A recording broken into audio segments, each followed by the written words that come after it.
guys, let's see how you all can score 100 on 100 in psychology.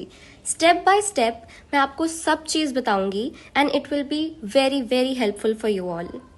First is know your syllabus.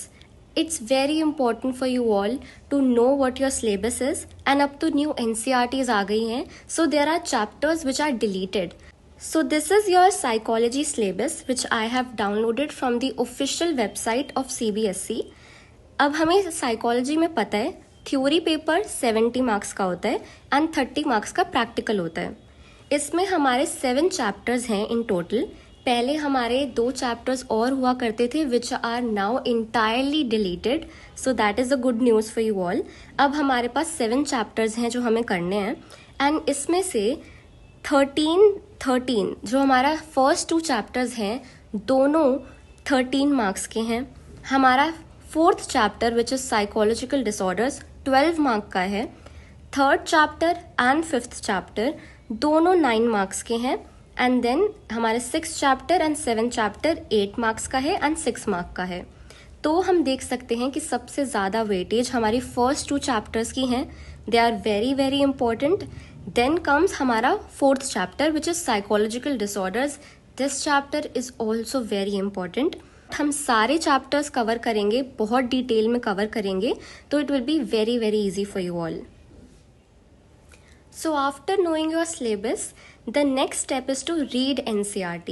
You have to read each and every line of NCERT because कहीं से भी question आ जाता है and NCERT is the primary and the only source you need.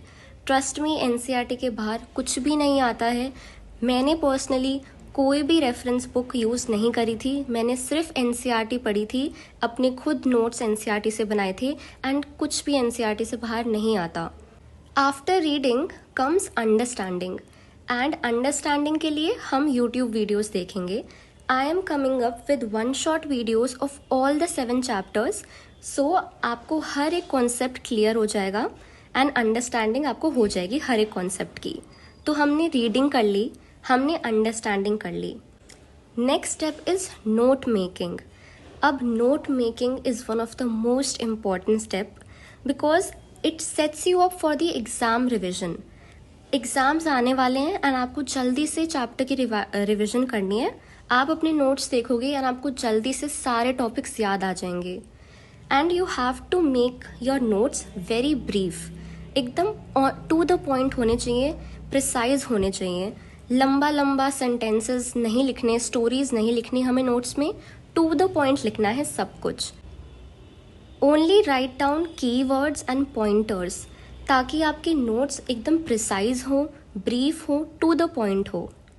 सो आगे बढ़ने से पहले I would like to tell you all that I have my own YouTube channel humanities forum, so you can subscribe to it and get to know me more. So हमने reading कर ली, हमने understanding कर ली and हमने फिर अपने notes बना लिए. Then comes answer writing and answer writing की प्रैक्टिस करना इज़ वेरी इंपॉर्टेंट बिकॉज हमें कॉन्सेप्ट समझ आ जाते हैं सारे, बट हमें ये समझ नहीं आता कि हम आंसर लिखेंगे कैसे, हम कॉन्सेप्ट को एक्सप्लेन कैसे करेंगे. And for that answer writing practice is very important. So you have to frame your own answers for each topic. हर एक चैप्टर के हर एक टॉपिक का आंसर आपको फ्रेम करना आना चाहिए. Writing helps in organizing your thoughts and you will learn to write what is asked and not what you know. ऐसा बहुत बार ही होता है, क्वेश्चन आ जाता है एंड हमको समझ ही नहीं आता कि क्वेश्चन पूछ क्या रहा है एंड इसके लिए हमें आंसर राइटिंग की प्रैक्टिस करनी है.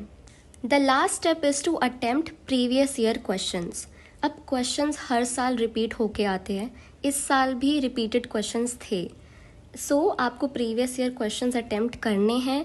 आपको बोर्ड एग्ज़ाम का पैटर्न समझ आने लग जाएगा and you will understand what type of question the board is asking. So previous year questions are very very important and you can get them online. And reference books तो आती ही हैं market में बहुत सारी जिसमें लास्ट 5 ईयर्स, लास्ट 10 ईयर्स के previous year questions easily available होते हैं. So that's it for today's video. I hope you like it. Stay tuned for more videos on psychology. Thank you.